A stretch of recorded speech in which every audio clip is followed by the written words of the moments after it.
My sister lied that I destroyed her marriage, made my family abandon me on my wedding day. Years later, I revealed the truth, and her mask shattered. I'm 27, female, and I've been married for 3 years now. My relationship with my older sister, let's call her Lisa, 30, female, has always been rocky. But things hit a whole new level of toxic when she decided to sabotage my wedding. To set the scene a bit, Lisa was going through a divorce at the time. Her marriage was falling apart because her husband didn't want kids, and Lisa had always dreamed of being a mom. Now, I'm not here to debate whether or not that's a deal breaker because, yeah, it totally is. But Lisa knew about his feelings before they got married. He was very clear about wanting a child-free life, but she married him anyway, thinking she could change his mind. So, their marriage was on its last legs right around the time I was planning my wedding. My fiancé, now husband, and I had been together for 4 years, and we were excited to finally tie the knot. We had spent months saving up and planning every detail. We were ready for it. But Lisa decided my wedding was somehow a personal attack on her. At first, it was small comments like how I was being insensitive for planning a wedding while she was dealing with her divorce. I brushed it off because, honestly, Lisa has always been a bit of a drama queen. Growing up, she was the golden child. She could do no wrong in my parents' eyes. While I was usually the one in trouble for not doing things her way, if she was upset, everything stopped until she felt better. So her being upset about my wedding wasn't surprising, but I figured she'd get over it. Then, my parents got involved. They called me up and asked me to postpone the wedding. Let me say that again. They wanted me to postpone my wedding because Lisa was getting divorced. I thought they were joking at first. When I realized they were serious, I told them that wasn't happening. My fiancé and I had already put down deposits and sent out invitations. Plus, why should my wedding have to take a backseat to Lisa's problems?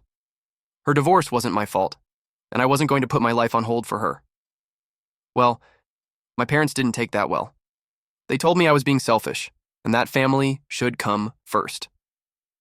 I argued that Lisa's divorce had nothing to do with my wedding, and that she could either be happy for me or not come. That's when they dropped the bombshell. If I didn't postpone the wedding, they wouldn't attend. They were willing to skip their own daughter's wedding to protect Lisa's feelings. I was heartbroken. I'd always known they favored Lisa, but this felt like a betrayal on another level. I told them they were free to make their own decisions, but I wasn't changing my plans. I figured that would be the end of it. If they didn't want to come, fine. At least I'd have my fiancé, my friends, and his family to support me. But Lisa wasn't done yet. She started spreading lies to the rest of the family. At first, she told everyone I was being cruel by getting married while she was going through a tough time. Some people felt bad for her, but didn't think that was enough of a reason to skip my wedding. So, Lisa escalated. She started telling people I was the reason her marriage ended.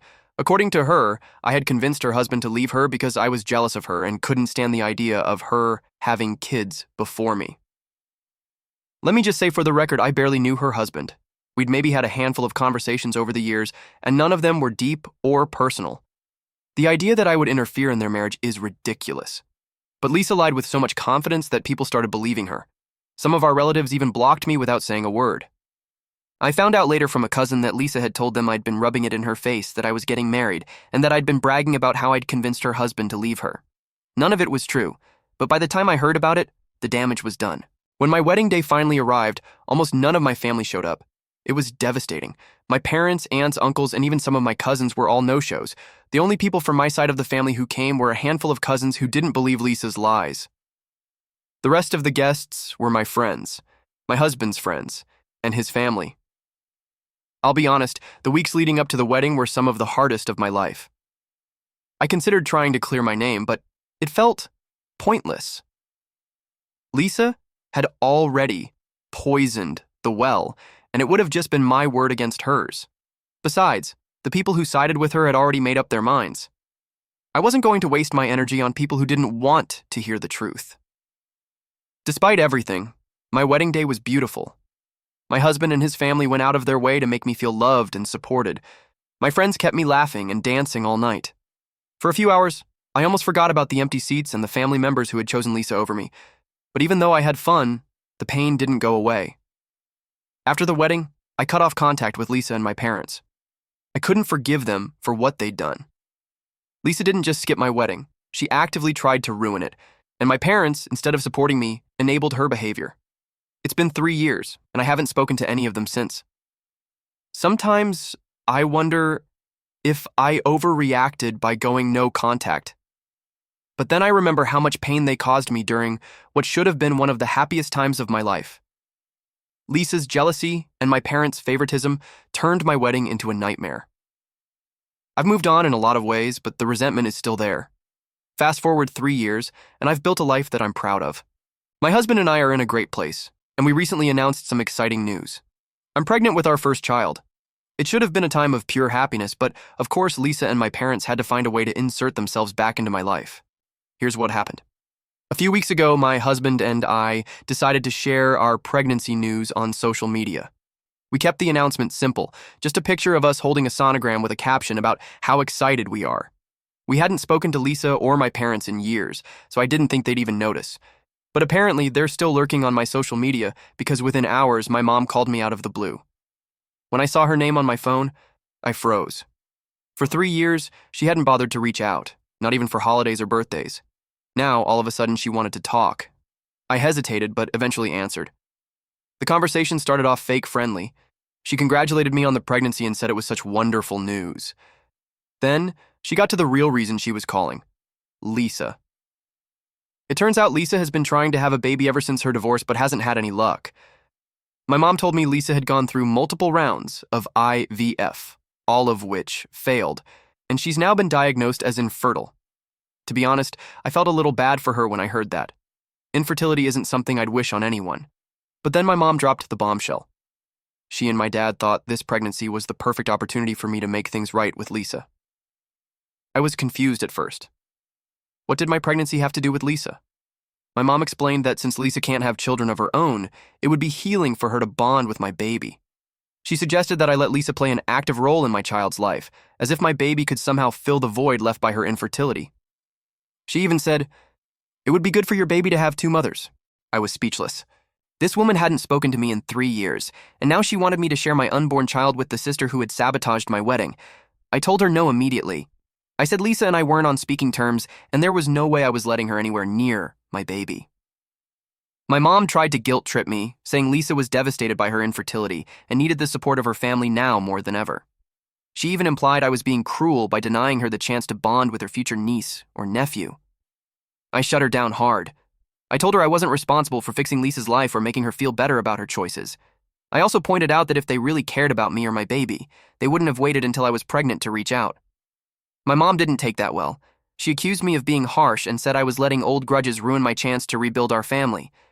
I ended the call before I said something I'd regret. Over the next few days, my dad and Lisa both tried to contact me. My dad's approach was similar to my mom's.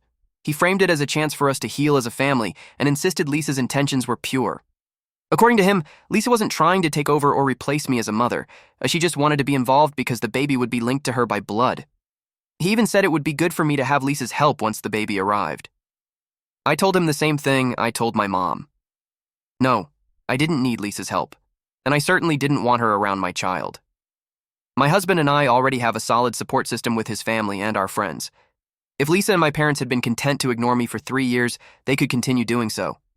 Now, Lisa's messages, on the other hand, were a whole different story. She didn't bother with fake niceness.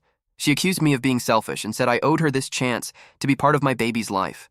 She even called me heartless for refusing to include her. I ignored her texts at first, but when she started spamming me, I finally blocked her. I wish I could say that was the end of it, but my parents weren't ready to give up. They called me again a few days later, this time together, and tried to push the idea one last time. My mom actually said the words, "Lisa's been through so much, and this baby could be the family's way of making things right." I couldn't believe what I was hearing. My unborn child wasn't even here yet, and they were already treating it like some kind of peace offering for Lisa. That's when I lost it. I told them I saw through their fake concern and that I wasn't going to let them guilt me into this ridiculous plan. I also made it clear that if they kept pushing, I would block them permanently, just like I did with Lisa. They tried to argue, but I hung up before they could get another word in. Since then, I've been dealing with a mix of emotions. On one hand, I feel justified in standing my ground. My parents and Lisa showed me exactly where their priorities were when they skipped my wedding and spread lies about me. They don't deserve a place in my child's life. But on the other hand, I can't help but feel angry and sad that they would even try to manipulate me like this. It's like they've learned nothing from the past 3 years. For now, I'm focusing on my pregnancy and trying to stay positive. My husband has been amazing through all of this, and his family has been so supportive. They've reassured me that I don't owe Lisa or my parents anything. And honestly, they're right.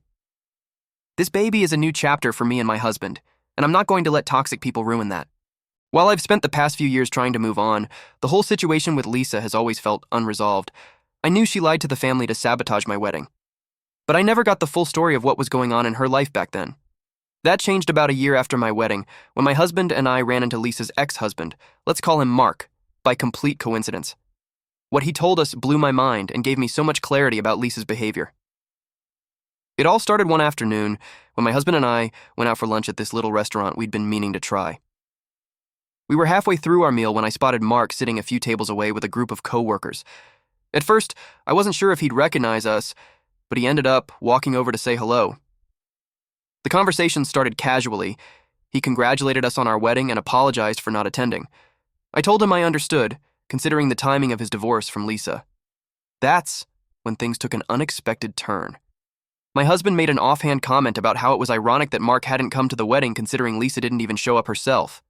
Mark looked genuinely confused and asked, "What do you mean she didn't go?" "She told me she was busy helping you plan everything." I nearly choked on my drink. Lisa had been using my wedding as an excuse to delay their divorce proceedings. According to Mark, she repeatedly pushed back their mediation sessions, claiming she was too busy with wedding prep. Meanwhile, she was actively spreading lies about me to the rest of the family. Mark admitted he thought it was strange that Lisa seemed so invested in my wedding, especially since she and I had never been close, but he assumed she was just trying to keep up appearances during the divorce. That's when my husband and I told Mark the truth.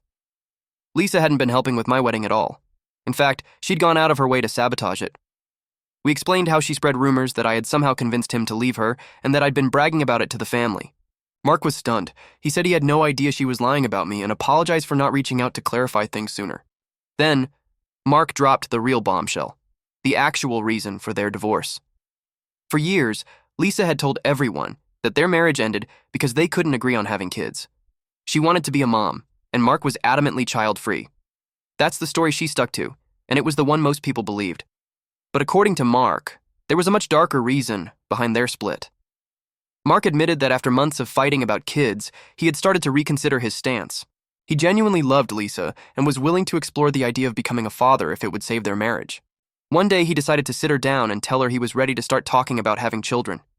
He expected her to be thrilled, but instead, she said something that completely changed how he saw her.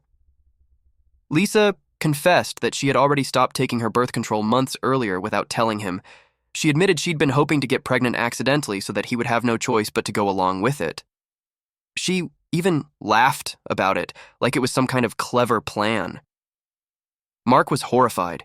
He said he felt completely betrayed, not just because she lied to him, but because she took away his ability to make an informed choice about such a major life decision.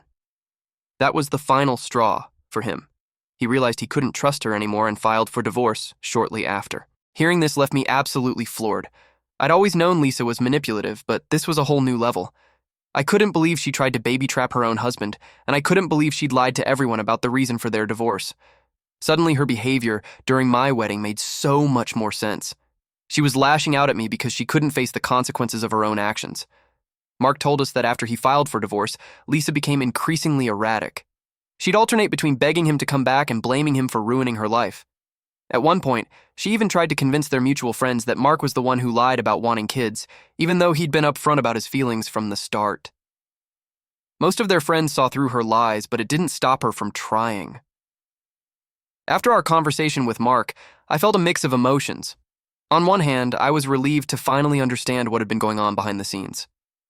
It explained so much about Lisa's actions and gave me validation that I wasn't crazy for cutting her off. But on the other hand, it made me even angrier. Lisa's lies didn't just ruin her marriage, they also destroyed my relationship with most of our family. And for what? To deflect blame from herself.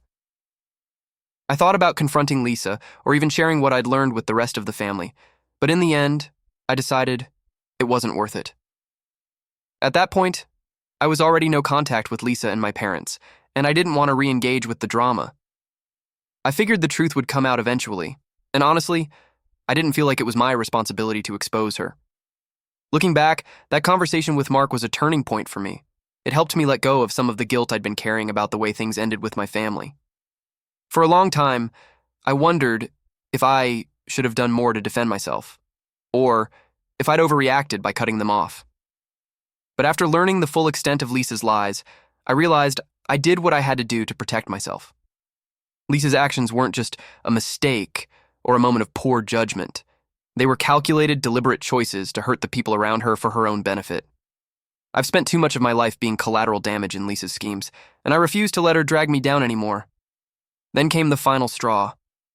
It started a couple of weeks after I blocked Lisa and my parents following their two mothers' proposal for my baby. I figured that would be the end of it. They couldn't contact me directly anymore, so what else could they do? Turns out, a lot. Lisa decided to take her grievances public. The first post was vague, but obviously aimed at me.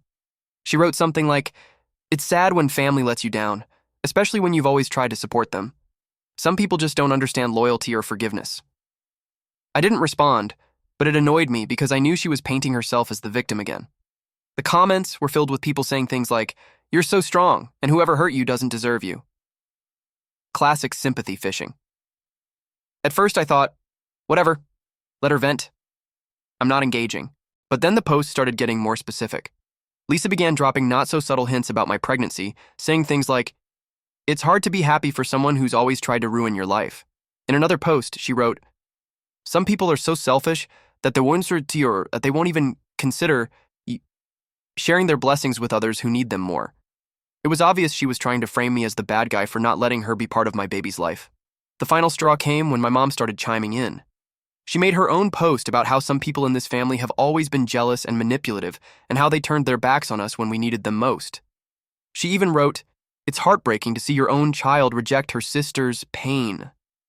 I don't think she realized how ironic it was to accuse me of rejecting Lisa's pain after she and Lisa had ignored mine for years. These posts weren't just annoying, they were damaging. Extended family members who hadn't spoken to me in years started calling to check in and ask what was going on. Some of them were outright accusatory, saying things like, "Why can't you just make peace with Lisa?" Family is everything. You need to let this go. It felt like they'd all decided I was the villain without even asking for my side of the story. After a few weeks of this nonsense, I decided I wasn't going to sit back and let Lisa control the narrative anymore. I hadn't said a word about her lies in years because I wanted to keep the peace, but clearly that strategy wasn't working. If Lisa wanted to air our dirty laundry on social media, then fine, I'd do the same. I reached out to Lisa's ex-husband, Mark, to let him know what was going on. We'd spoken a few times since our run-in at the restaurant, and we were on good terms. I asked if he'd be okay with me sharing the truth about their divorce, and he said yes. He even offered to back me up if anyone doubted my story. So I wrote a long post explaining everything. I detailed how Lisa had sabotaged my wedding by spreading lies about me, how my parents enabled her behavior, and how they tried to guilt me into sharing my baby with her. Then I dropped the bombshell about her divorce, the fact that she'd secretly stopped taking birth control to try and baby trap Mark, and that her manipulative behavior was the real reason their marriage ended. The reaction was explosive. Within hours, my phone was blowing up with messages from family members. Some were supportive, saying they'd had no idea Lisa was capable of such things. Others were furious, accusing me of airing private family matters and kicking Lisa while she's down. Lisa and my parents were uncharacteristically silent at first, which told me they didn't know how to spin this, but of course, they didn't stay quiet for long. A few days later, Lisa made a post claiming I'd fabricated the entire story out of jealousy. She said I'd always been upset about how close she was to our parents and accused me of trying to turn the family against her. My mom and dad backed her up with comments about how they just wanted to rebuild the family and how they never expected such cruelty from me. At this point, I wasn't even angry. I was exhausted. I'd laid out the truth, and anyone who still chose to believe Lisa was free to do so. I wasn't going to waste my energy arguing with people who had already made up their minds. I left the post up for about a week and then took it down, not because I regretted what I said, but because I didn't want my social media filled with negativity. Since then, things have calmed down a bit. Most of the family who sided with Lisa has gone quiet, and a few have even reached out to apologize for believing her lies in the past. Lisa and my parents, on the other hand, are still playing the victim. They've made a few more posts about how families should stick together no matter what and how they just want peace. But I haven't responded. The way I see it, I've done everything I can to defend myself. If people still want to believe Lisa's version of events, that's their problem, not mine. I've got a baby on the way, and I'm not going to let toxic people take up any more space in my life. That's where things stand for now. If you've ever had to deal with a family member airing your drama on social media, I'd love to hear how you handled it. Thanks for reading. Note, the following section about the channel promotion is included as per your request not to delete any parts. Hey everyone, the channel's been slowing down a bit and I spend so much time finding these stories for you. If you enjoy the content, please hit that subscribe button. It means the world and helps keep this journey going strong. Let's grow together. Now, let's move to the final update. Final update. Hey Reddit, I wasn't planning on posting again, but the universe and my family had other plans. I thought I had closed this chapter, but apparently Lisa, 30, female, and my parents weren't ready to let go. Whereas if you've been following my posts, you already know the backstory. If not, here's the short version. My sister Lisa ruined my wedding. My parents enabled her, and then they all tried to guilt me into letting Lisa play second mother to my unborn baby. I've been no contact with them for a while now, but recently they've taken their entitlement to a whole new level. This update might be the wildest yet, so buckle up. A few weeks ago, I started noticing weird activity on my social media. My pregnancy posts, simple updates like baby bump photos or nursery prep were getting strange comments. At first, it was just vague stuff like, "It's sad when people forget the meaning of family," or "Some babies are blessings from more than one person." I thought it was just random trolls, but then I realized the accounts were suspiciously new, with no profile pictures or personal posts. My gut told me it was Lisa or my parents behind them. I brushed it off because honestly, I'm used to their antics at this point. But then it escalated. One account left a comment saying, "You should be careful. Some people don't deserve to raise children." That one shook me. I deleted the comment and blocked the account, but I couldn't shake the feeling that they were watching me. Things took a darker turn when I got a call from my landlord. Apparently, someone had called, pretending to be me, asking if I was planning to move out soon. They claimed they were my sister and wanted to help with the process. Thankfully, my landlord didn't believe them and called me to confirm. I was furious. This was a blatant invasion of my privacy, and I had no doubt Lisa was behind it. I contacted my parents to confront them, against my better judgment, and they didn't even bother denying it. My mom said something like, "Lisa was just trying to help because she knows you'll need more space with the baby coming." I lost it. I told them it wasn't Lisa's place to meddle in my housing situation and that she had no right to contact my landlord. My dad tried to calm me down by saying she's just excited about the baby. "Can't you let her be part of this?" That's when I hung up. I wasn't going to waste my breath arguing with people who clearly didn't see how insane this was. The final straw came last week when I discovered that Lisa and my parents had been contacting my husband's family behind my back. My mother-in-law called me completely confused because Lisa had sent her a long message on Facebook.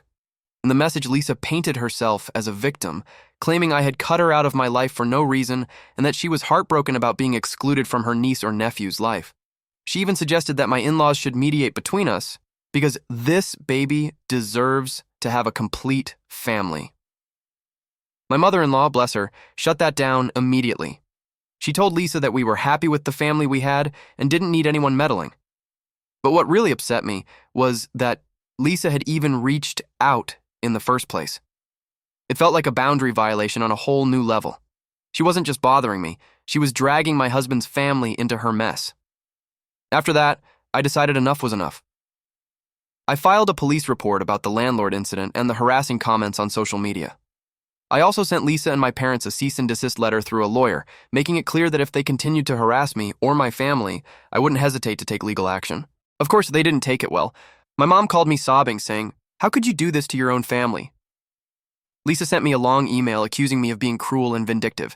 She even said, "You're depriving me of the chance to experience motherhood through your child." That sentence made my skin crawl. I don't know how she doesn't see how unhinged she sounds. My dad tried to guilt me, saying, "This is tearing the family apart. You've made your point, but can't we just move on?" I told him I wasn't the one tearing the family apart. They were. I've given them so many chances to respect my boundaries, and they've trampled over every single one. At this point, I don't even feel sad about cutting them off anymore. I feel relieved now. I've gone completely no contact. I've changed my phone number, made all my social media private, and let my landlord and employer know about the situation in case they try anything else. My husband and I are also looking into installing security cameras around our home. I hate that it's come to this, but I'm not taking any chances when it comes to my baby's safety. Despite everything, I'm feeling a strange sense of peace. For the first time in years, I've taken back control of my life. My husband and I are focusing on the future and preparing for the arrival of our little one. His family has been amazing through all of this, and I'm so grateful to have their support. This baby is going to be surrounded by so much love, and that's all that matters.